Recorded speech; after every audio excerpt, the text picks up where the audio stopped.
बिस्मिल्लाहिर्रहमानिर्रहीम, अस्सलाम वालेकुम। मैं हूं दिशाना मसीदी। आप देख रहे हैं सबसे पहले पाकिस्तान। अली अमीन गंडापुर की एक दफ़ा फिर से वफाक पर चढ़ाई की धमकी और हुकूमत गिराने की धमकी।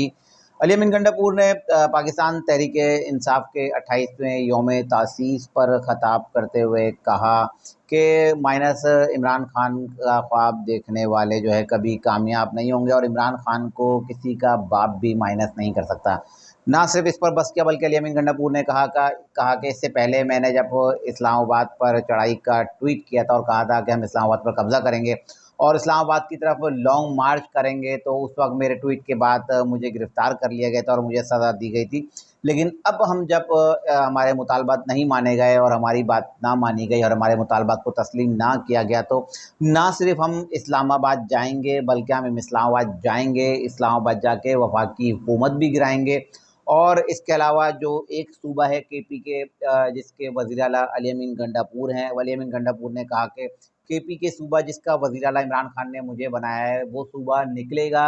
और इस्लामाबाद पर चढ़ाई करेगा, इस्लामाबाद पे जो है हमला करेगा, वहाँ ना सिर्फ हुकूमत गिराएगा बल्कि इमरान खान को भी जेल से निकाल कर अपने साथ ले जाएगा। अब एक तरफ अली अमीन गंडापुर जो है आपने देखा है कि एपेक्स कमेटी, कौमी सलामती के इजलास और इन तमाम इजलास में शिरकत करते हैं। तो दूसरी तरफ अब अली अमीन गंडापुर दोबारा जो है धमकियों पर उतर आए हैं और उन्होंने धमकी दी और ख़ास तौर पे उनकी इस धमकी को मैं बहुत ज़्यादा उस देखता हूँ कि जिसमें उन्होंने कहा कि इमरान खान को किसी का बाप माइनस नहीं कर सकता। अब ये बाप कौन है, इसके अली अमीन गंडापुर साहब भी वज़ाहत कर सकते हैं कि कौन है बाप, किसको ये बाप कह रहे हैं और कि जो इमरान खान को माइनस नहीं कर सकते और वो इमरान खान साहब को जो है और पाकिस्तान तहरीक इंसाफ को ख़त्म नहीं कर सकते और इमरान खान को ज़्यादा देर तक जेल में नहीं रख सकते। अब अली अमीन गंडापुर ही इसकी वज़ाहत देंगे कि एक तरफ वो एपिक्स कमेटी के इजलास में शिरकत भी कर रहे हैं और दूसरी तरफ वो जो है अपना ये ललकार रहे हैं हुकूमत को, इदारों को। तो अब यह हो सकता है कि ये एपिक्स कमेटी का इनका इजलास हुआ जिसमें कोर कमांडर पेशावर और दीगर जो हुकाम थे उनके साथ बैठे थे, इनकी तस्वीरें सोशल मीडिया पे आई थी। ज़ाहिर सी बात है एक आला सतही इजलास था तो उसकी प्रेस रिलीज और तस्वीरें तो जारी होती हैं। तो उस एपेक्स कमेटी के इजलास के बाद जो है इन पे बड़ी तनकीद की गई थी, तो उसके बाद इनकी इमरान खान साहब से भी मुलाकात हुई है। तो हो सकता है इमरान खान साहब ने इनको कहा हो कि आप इस तरह से ना करें, आप जो है कोर कमांडर के साथ बैठ रहे हैं और क्योंकि इनका टोटल बयान ही पाक फौज के खिलाफ है ना और इमरान खान आर्मी चीफ के खिलाफ जो है जो इल्ज़ामात लगाते हैं उनके खिलाफ बात करते हैं, उनको बुरा भला कहते हैं और बुशरा बीबी की मौत का अगर होती है, उन्होंने ऐसा इल्ज़ामात लगाया कि अगर उनको कुछ होता है तो उसका ज़िम्मेदार भी वो आर्मी के वासिम मुनीर साहब को कहते हैं। तो बहरहाल अब अली अमीन गंडापुर हो सकता है इमरान खान साहब से मिलकर आए, उसके बाद जो है उन्होंने ये बयान दाग दिया और उन्होंने कह दिया कि हम इस्लामाबाद जाएंगे और हुकूमत गिराएंगे और इमरान खान साहब को जेल से निकाल कर वापस लेकर आ जाएंगे। अब ये जो इनकी डेडलाइन है ये मई के लिए है और ये मई का इन्होंने कहा है ना कि मई का ये लोग इंतज़ार कर रहे हैं कि मई तक अगर इनके मुतालबात को तस्लीम नहीं किया गया तो उसके बाद जो है ये अपने जो सारे मामला जो है वो सेट करेंगे और आगे का जो लाहेमल तय करेंगे। अब शायद जो साइफ़र का केस है, साइफ़र में तो शायद इमरान खान साहब को ज़मानत मिल जाए या उसमें उनको रिलीफ़ मिल जाए, लेकिन 190 मिलियन पाउंड केस जो है वो इमरान खान साहब के गले आएगा। क्योंकि कल ही इस्लामाबाद हाई कोर्ट में एक समाअत हुई है और इमरान खान के वकील लतीफ़ खोसा साहब उसमें पेश हुए हैं और इस केस की समाअत इस्लामाबाद हाई कोर्ट के चीफ जस्टिस आमिर फ़ारूक और इनके साथ थे जस्टिस तारिक महमूद जहांगीरी साहब। तो लतीफ़ खोसा पेश हुए थे और इमरान खान साहब की दरख्वास्त ज़मानत जो है वहाँ दायर की गई थी और दरख्वास्त ज़मानत पर जो है इस पर जो है समाअत थी। तो उस पर जस्टिस तारिक महमूद जहांगीरी ने कहा कि नैब ने इमरान खान के खिलाफ क्या केस बनाया है, आप इस पर क्या कहेंगे? तो उसपे लतीफ़ खोसा साहब ने जो दलाइल दिए उन्होंने कहा कि 190 मिलियन पाउंड केस का ये सारा मामला है और इससे जो है इमरान खान का कोई ताल्लुक ही नहीं है। अब अगर हम बात करें ये बरतानिया की नेशनल क्राइम एजेंसी इसने 560 मिलियन पाउंड जो है बरतानिया में गैर कानूनी तौर पर जो है पाकिस्तान से मुंतकिल किए गए थे, उसको पकड़ा और नेशनल क्राइम एजेंसी ने उस वक़्त जो है पाकिस्तानी हुकूमत को आगाह किया, इमरान खान साहब की हुकूमत थी और इनको बताया गया कि ये 560 मिलियन पाउंड जो 560 मिलियन पाउंड जो है बरतानिया की नेशनल क्राइम एजेंसी ने पकड़े हैं, तो लिहाजा पाकिस्तान की जो हुकूमत जो है वो बरतानिया आए और बरतानिया की अदालत में जो है अपना केस दायर करे और अदालत में जो तमाम जो प्रोसेस है, तरीक़ेकार होता है वो अपनाए और इसके अलावा मलक रियाज के खिलाफ जो जिस तरह से मलक रियाज जो है मनी लॉन्ड्रिंग करके या जिस तरह भी वो पैसा लेके आए उनका जो जुर्म वहाँ साबित करे बरतानिया अदालत में, उसके बाद ये 560 मिलियन पाउंड जो है पाकिस्तानी हुकूमत को मिल सकते हैं।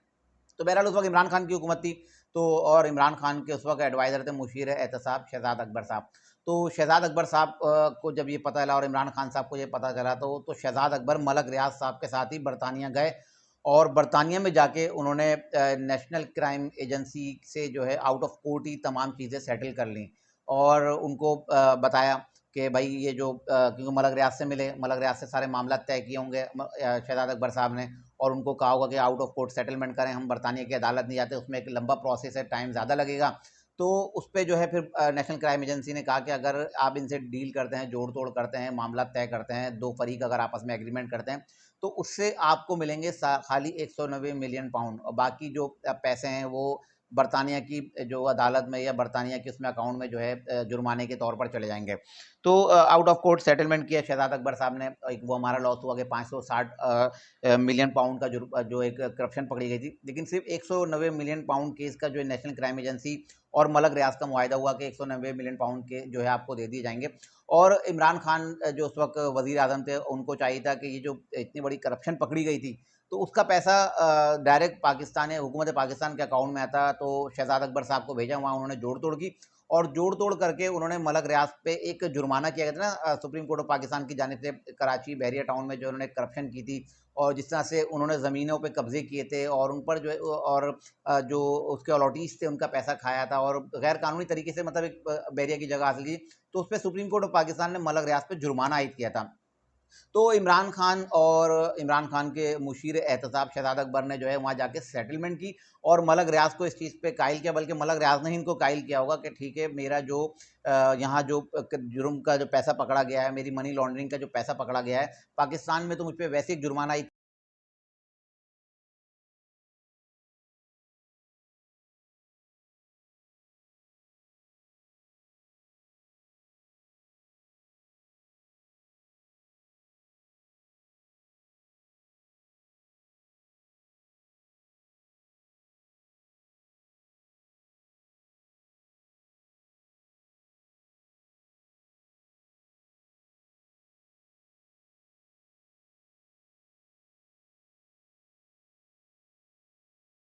किया गया सुप्रीम कोर्ट ऑफ पाकिस्तान से, क्यों ना इस पकड़ी गई रकम को, उस जो जुर्माना आयद किया गया मुझ पर सुप्रीम कोर्ट ऑफ पाकिस्तान की जानिब से, उस मद में हम इसको पाकिस्तान भेज देते हैं। तो मुशीर एहतसाब शहजाद अकबर इस चीज़ पे एग्री हो गए और उन्होंने वो जो रकम जो गैर कानूनी तौर से तरीके से जो बरतानिया गई थी, उस रकम को उन्होंने मलक रियाज के उस अकाउंट में ट्रांसफ़र करवाया जो सुप्रीम कोर्ट ऑफ पाकिस्तान में मलक रियाज के लिए एक अकाउंट खोला गया था। और वो अकाउंट इसीलिए खोला गया था मलक रियाज का कि आप जो जुर्माना जो आप पे आयद किया गया है, वो जुर्माना आप सुप्रीम कोर्ट ऑफ पाकिस्तान के इस अकाउंट में जमा कराएंगे। अच्छा, मलक रियाज का वो जो अकाउंट खुला था, उस अकाउंट में बरतानिया से 190 मिलियन पाउंड जो भेजे गए, उस अकाउंट में भेजे गए। अच्छा, अब अगर हम बात करें इस सारे मामले की, तो 190 मिलियन पाउंड केस का जब ये मामला चल रहा था और ये जब पैसे भेजे गए, इस पे ये भी सवाल है ना कि पैसे बरतानिया से कब भेजे गए, और जो इन्होंने कहा था ना कि एक काबीना, वफाकी काबीना का इजलास हुआ था और ये वफाकी काबीना के इजलास से एक मंजूरी भी ली गई थी इन तमाम मामलात की। तो इस पे भी एक हडल आया कि इन्होंने सेटलमेंट कब की और अकाउंट में पैसा कब आया और काबीना से मंजूरी कब ली गई। तो मैं इसकी थोड़ी सी डिटेल भी आपको बताता चलूँ कि बरतानिया की जानिब से जो पहली किस्त आई थी नेशनल क्राइम एजेंसी की जानिब से, जो पाकिस्तान की जो मलक रियाज का जो अकाउंट था सुप्रीम कोर्ट ऑफ पाकिस्तान की जानिब से खोला गया था, उसमें बरतानिया की जानिब से जो पहली किस्त भेजी गई थी वो 11 नवंबर 2019 को भेजी गई थी, जिसमें नेशनल क्राइम एजेंसी की जानिब से 11 करोड़ 87 लाख पाउंड भेजे गए थे, जो तकरीबन 23 अरब रुपए बनते हैं पाकिस्तानी। ये जमा करवाई गई। इसके बाद दूसरी किस्त जो जमा कराई गई थी वो 26 नवंबर को जमा कराई गई थी इस अकाउंट में, वो कराई गई थी तकरीबन 2 करोड़ पाउंड की। ये एक और किस्त जमा करवाई गई थी, जिसके बाद जो है टोटल रकम तकरीबन 27 अरब रुपए बन गई थी, जो मलक रियाज के उस अकाउंट में आ गई थी जो जुर्माने की मद में जो अकाउंट खोला गया था। अच्छा, अब ये मामला आपको हो गया सारा कि पहली किस्त आई 11 नवंबर को, दूसरी किस्त आई 26 नवंबर 2019 को, और इसके बाद जो वफाकी काबीना का इजलास कब बुलाया जाता है, वो बुलाया जाता है 2 दिसंबर 2019 को। और वफाकी काबीना के इजलास में जो मुशीर एहतसाब शहजाद अकबर जो अरकान थे उनको ब्रीफ करते हैं और बताते हैं कि किस तरह से नेशनल क्राइम एजेंसी और मलक रियाज का ये मामला हुआ और उनके साथ जो मुआहिदा हुआ, पूरी तफसील नहीं बताते और बस उस पर जो है वो काबीना अरकान से जो है उनको एतमाद में लिए बगैर, क्योंकि इमरान खान साहब की हुकूमत थी, वज़ीर आज़म थे, उनसे कौन पूछता कि ये बिल किस चीज़ का है और ये क्या मामला है। तो फौरी तौर पर जो है वो मुआहिदा जो है पेश किया गया और उसकी काबीना से मंजूरी भी ले ली गई। अब ये भी एक सवाल उठा कि अकाउंट में पैसे पहले आए और काबीना से मंजूरी बाद में ली गई। तो ये क्या ड्रामा था कि आपने कहा कि काबीना से बाकायदा इसकी मंजूरी ली गई थी और काबीना इस पे मुत्तफिक थी कि मलक रियाज का जो पकड़ा गया पैसा है उससे काबीना को भी पता था, जबकि काबीना को कुछ भी नहीं पता था। काबीना को सिर्फ बता दिया गया था ये एक मुआहिदा है और आपने खाली बिल जो पेश किया गया